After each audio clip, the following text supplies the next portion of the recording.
A few months ago, I won the Nigerian lottery, which was pretty good. I don't remember entering the Nigerian lottery that week, but apparently I'd won it. I had an email telling me that I'd won this huge cash prize from the Nigerian lottery, and to claim my prize, all that I needed to do was to reply with all my bank details.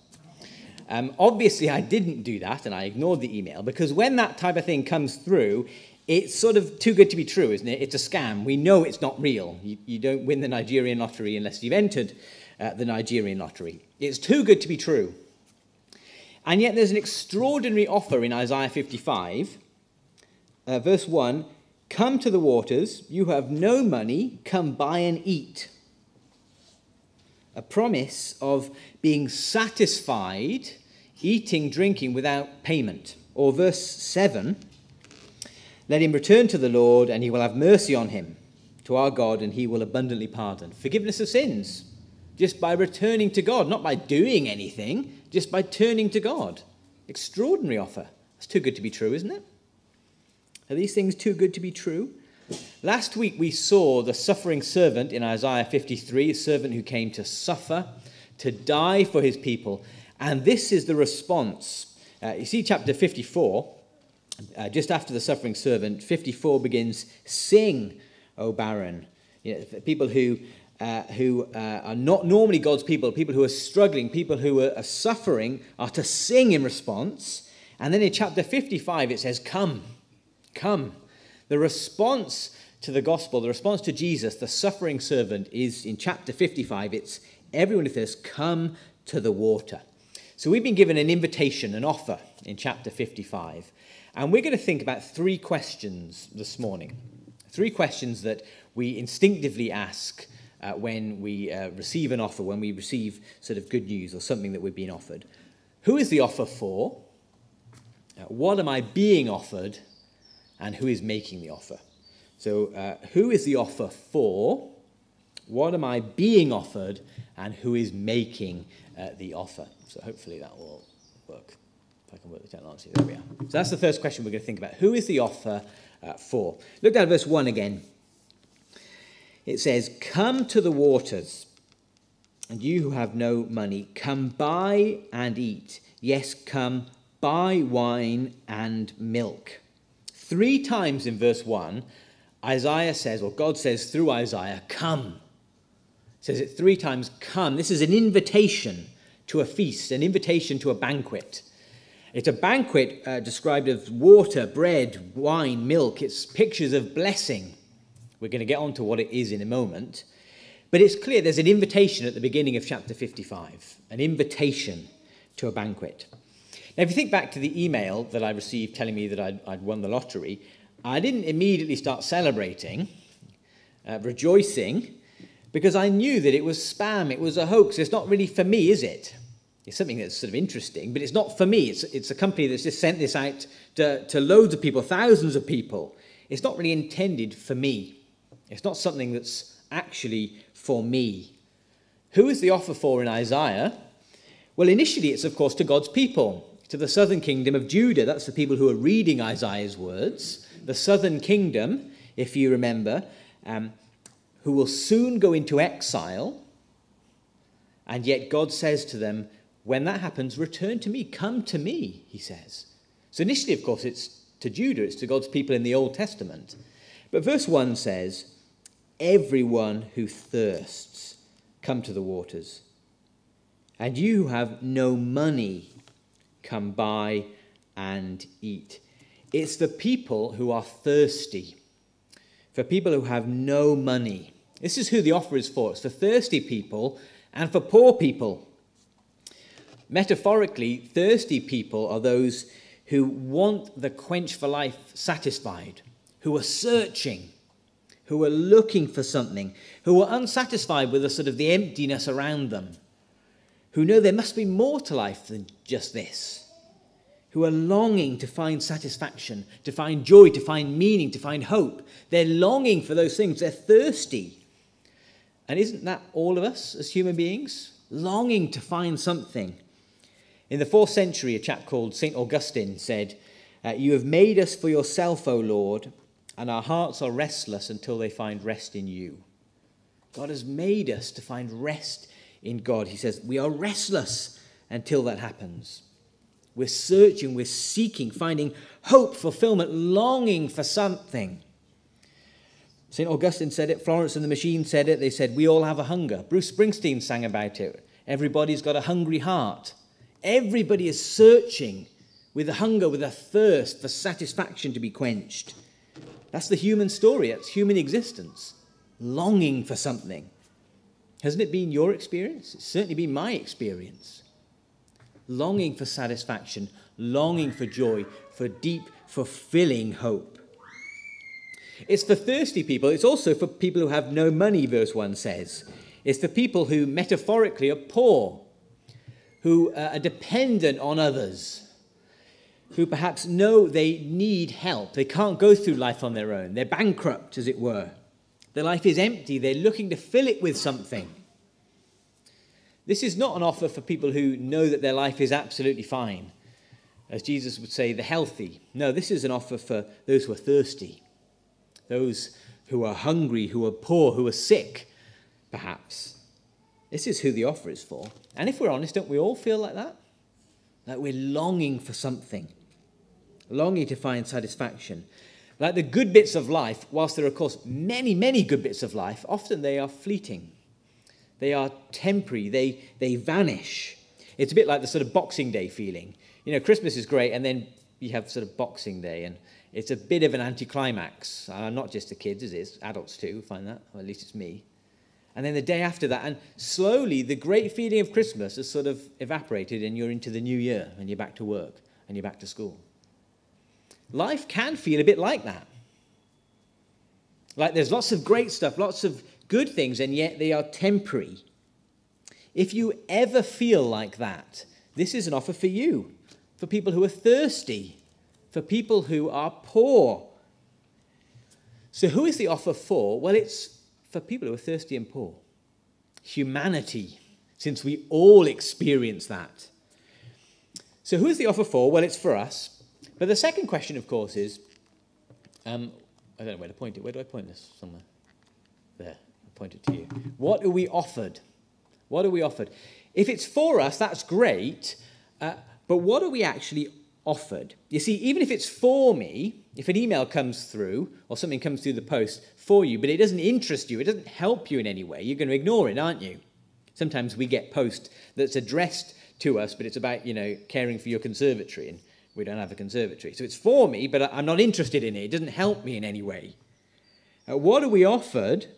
Well, verse 1, thirsty people are offered water.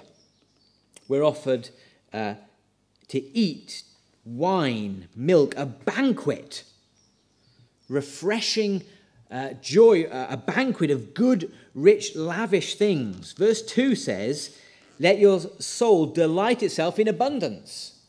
In good, abundant things. It's like the language of chapter 25, when there was a feast on the mountain, a banquet of the best meat and the best wine. Remember that in chapter 25?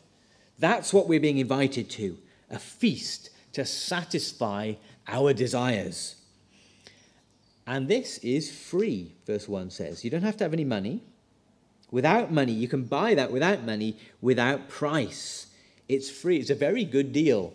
That's what verse 2 says. Why would you bother working, spending your money on something that doesn't satisfy you when you're offered something for free that does satisfy? It's a good deal, Isaiah says. It satisfies us. God has made us with desires. He's made us with longings to find fulfillment, to find joy, to find hope, to find satisfaction. And Isaiah says, find it in the place where you'll actually find that and not in the other things. Don't labor for those things that can't satisfy you. Find it in the place where you can be satisfied. It's a bit like the sort of McDonald's feeling. I have to confess, I love a McDonald's. And probably a few months ago, the kids were in bed and we'd had sort of kids' tea at 5 o'clock in the evening, and I was hungry and I fancied a McDonald's. So I drove out to the drive-through McDonald's up the road, but it was closed because of COVID. So then I drove into town to find, I wasn't going to be deterred. I drove into town to find a McDonald's, and that was closed. They were doing delivery only. So I went back home. I downloaded the Just Eat app. I registered, put my card details in, bought a Big Mac, and it took ages to arrive. When it did arrive, of course, I enjoyed it. But as you know, if you've ever had McDonald's, an hour later, I was still hungry. And that, I'm afraid, is it's like a parable for life. Because we enjoy the good things. Life is tasty. Life is fulfilling. Life is good, and yet it's temporary. It fades away. We labor for a new house, and then you want an extension a couple of years later. Or you want to move again. Or you work hard in your career, and yet it never satisfies because you've got to move up the ladder. Or you want a higher standard of living, and yet when you get to that standard of living, there's always a bit more to have. Or you live for a holiday. We're desperate for holidays, aren't we? You're desperate to go away and get the sun, and yet you've got to return back to your normal job and return back home, and the suntan fades. Good things in life, I'm not knocking them, and yet they're temporary, they're transient, they're fleeting. They don't satisfy us. Johnny Wilkinson kicked the drop. This pains me to say this as a Welshman. But Johnny Wilkinson won the World Cup for England. I try not to think about it, but it happened in 2003, and he kicked the drop goal in extra time. And he said this. He said, "That November evening in Australia may have brought me one of the highest moments of my life so far. But the same experience also triggered one of my all-time lows. Where do you go when you're 24 years old and you've already got what you wanted from life?" He's reached the pinnacle, hasn't he? He's won the World Cup for his country. He's kicked the drop goal to win it in extra time in Australia. And yet he says this. Attention. "I sat in the changing room in Sydney after the epic battle until pretty much everyone had left. I didn't want to wave goodbye because I didn't want to let go of the moment and give in to its inevitable passing. I had already begun to feel the elation slipping away during the lap of honour around the field." When I reflect on those words, I can imagine nothing worse than winning the World Cup for England. But as an Englishman, that presumably is a great achievement. That's the pinnacle of his career. And yet, even on the lap of honour around the field, he's feeling that elation draining away. That's tragic, isn't it? He's won the World Cup, and even that doesn't satisfy him. Even that isn't enough. As Augustine said, our hearts are restless until they find rest in you, God. Of course, other people look for satisfaction, not just in stuff they can achieve or material things, but of course in relationships. Perhaps a marriage partner, they think if I get married, that'll bring me sort of satisfaction, that'll bring me lasting joy. Or a child or a grandchild or something like that. And of course, they bring us joy. But even that, if we're honest, is fleeting. People come and go. They come into our lives, they go out of our lives. People hurt us. People let us down. We hurt other people. We know that to be true. Even relationships don't fully satisfy us. So where do we go to find permanent satisfaction, a quench for our thirst? Well, it says, verse 1, "Come to the waters." Come to the waters. This passage is fulfilled in the New Testament. If you know the story in the New Testament, Jesus and the woman at the well. The woman at the well has been looking for joy, looking for satisfaction, looking for hope in people, in relationships. She's had multiple husbands. And in John 4, she meets with Jesus, and Jesus says, you keep drinking from this well, you're going to keep being thirsty. You come to me, you'll find living water. Water which will quench your thirst, which will spring up all the way to eternal life. Now, there are loads of passages in the Bible that talk about water quenching us, even in Isaiah. But I'm sure Jesus had things like this, Isaiah 55 in mind. Come to the waters to find satisfaction. Come to Jesus. Our hearts are restless until they find rest in God. That's why he says, verse 3, "Incline your ear and come to me. Come to me, hear, and your soul shall live." It's coming to God that we find the satisfaction for all of our hopes. That's why verses 3 and 4 talk about this covenant with David. this promise of David. He says, I'll give him as a witness. Now, David is long gone by this time. About 700 years he's been dead by this point. He's not talking about King David who lived in history. He's talking about one of David's descendants, a king from David. He's talking, of course, about Jesus. Jesus is the covenant. He's the suffering servant that we've seen last time round in chapter 53. Satisfaction, hope, fulfillment in life doesn't come through stuff, but it comes through Christ. It comes through Jesus. It comes through God. And not just the blessings that God gives. You know, we're offered Jesus. The good news of Christianity is Christ. It's relationship with him. It's not even just sort of grace, peace, hope, even forgiveness of sins. Those are obviously all true, but ultimately they're found in Christ. It's a relationship with the person that we're given. We're not just given stuff to fulfill us, but a person. Christ, come to me, God says. And I say this with all respect in the world, but you are just too needy to find satisfaction in anything other than God. God has made us to find joy and satisfaction in him. We can't find it in the stuff of the world. We can't find it even in one another, but ultimately in God, in his son Jesus. Now, I know that perhaps this morning many of you will already know that. Already have experienced that, not just know it to be true because you know the passages, but have experienced that to be true. Perhaps painfully you've come to realize that over many years. This is a reminder that we find all of our joy in God, in Christ, his Son, not in ultimately the things of the world. But it may be that you're joining us, perhaps online or in person, and you haven't really experienced that for yourself. Perhaps you're still searching. You're still longing, you're still trying to find hope and fulfillment. If that's you, verses 6 and 7 are really important verses. It says, seek the Lord while he may be found. Call upon him while he's near. Let the wicked forsake his way, the unrighteous man, the unrighteous person, his thoughts. Let him return to the Lord, and he will have mercy on him. And to our God, for he will abundantly pardon. God gives an invitation, seek him, look for him, go near to him while he may be found. There will come a time where it's too late.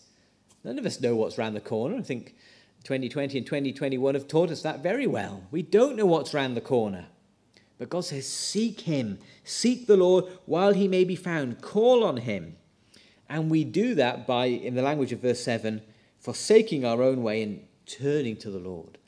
That's what repentance means, forsaking the things, the way that we've been living and returning, turning back to God. That's what he says. And it means that even if we don't have these sort of felt needs of longing for satisfaction, of joy, of hope, even if we don't sort of have those felt needs, we do have needs that ought to be met because we have the need, verse 7, to be forgiven, to be pardoned by God. You see, we've looked for things in the wrong places. We've forsaken God and looked for satisfaction in the wrong places. And it's not just not satisfying and foolish, it's actually wrong. It's an offense to God. And therefore God says we are to call on him. We are to seek him to find pardon for sins. And if you've never done that before, this is the offer this morning, an offer of forgiveness. He offers us life-changing, life-giving satisfaction, fulfillment in him. So, who is the offer for? Well, it's for us. What are we offered? We are offered for all of our deepest joys, our deepest longing and satisfaction to be found in God. But thirdly, finally, who is making the offer? What makes us believe an offer is the person who's making the offer. Someone who can follow through on what they say. Someone who actually can deliver what they're promising. A couple of weeks ago, we were tagged in this Facebook post where this company were giving away a luxury holiday home. And all you had to do, you had to share the Facebook post and you would go and be entered into a prize, into a draw, and then you would win this luxury home. And it looked real, and it had been shared, umpteen times on Facebook. But when you looked a bit closer, there were a few suspicious things. They hadn't posted anything, this company, until a few days earlier, and their website was a random Russian domain. And you think, well, this is probably not real. And it wasn't real, it was a hoax. It looked good, it looked like it was the type of thing that we'd be interested in, but we didn't trust it. We didn't trust the source of who was making the promise. But of course, if you had a text message or a phone call from a friend, a very wealthy friend, let's say hypothetically, who offered you a holiday home, and you knew that person, said you can just have it, you'd be very pleased, wouldn't you? Because you trust the person making the offer. You trust the person.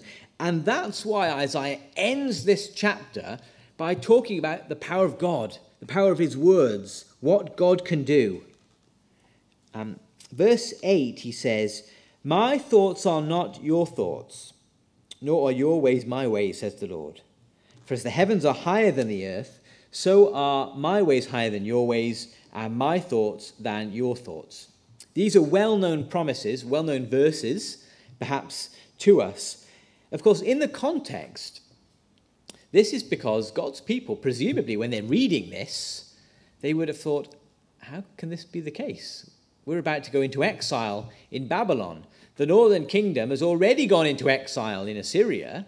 How can we find water, life, joy, happiness in Jesus, in God? How can we find the forgiveness of sins when we're about to be punished? It was hard for them to understand. And yet God says, my ways are not your ways. My plan is not something that you understand. He can do things we simply can't imagine. And of course that's true for us as we perhaps look at the world, as perhaps we even look at our own lives, and we think, how is God going to meet my needs? How is God going to help me get through this? Or help me deal with this problem? How is God going to solve the problems in the world? How is he going to remake this world? How is he going to help us as a church? And even though if we're following Jesus, our lives are characterized by hope, by joy in the Spirit, by knowing God, we know that all too often we can feel low. We can feel empty. We can struggle through life. How is God going to help me in all the things that he's promised? And yet he says, my ways are higher than your ways. Even though we don't understand it, God says, he has a plan. He knows. He's in control, even when we don't know how it will be fulfilled. And that's why he says, verse 10 and 11, the power of his word. How can we trust the promise that God says? Well, because in the same way that the rain and the snow come down, they don't return there. They water the earth. They bring fruit. They bring forth seed to the sower, bread to the eater. In the same way that the water comes to the earth, brings good things, brings fruit, so shall my word be that goes forth from my mouth. It shall not return to me void or empty, but it shall accomplish what I please, and it shall prosper in the thing for which I sent it. How can we trust God's promises? Well, God says, in the same way that the water comes down, so my word comes out, and it always does what I promise. It never returns empty. It never returns void. It always brings fruit. It is always effective. How can we be confident that we can trust Jesus? How can we be confident that we can renounce sin, that we can live for Christ, that we can put him as the value, the treasure above all other things? It seems foolish. We can be confident in that because the God who is promising those things is the God who keeps his word.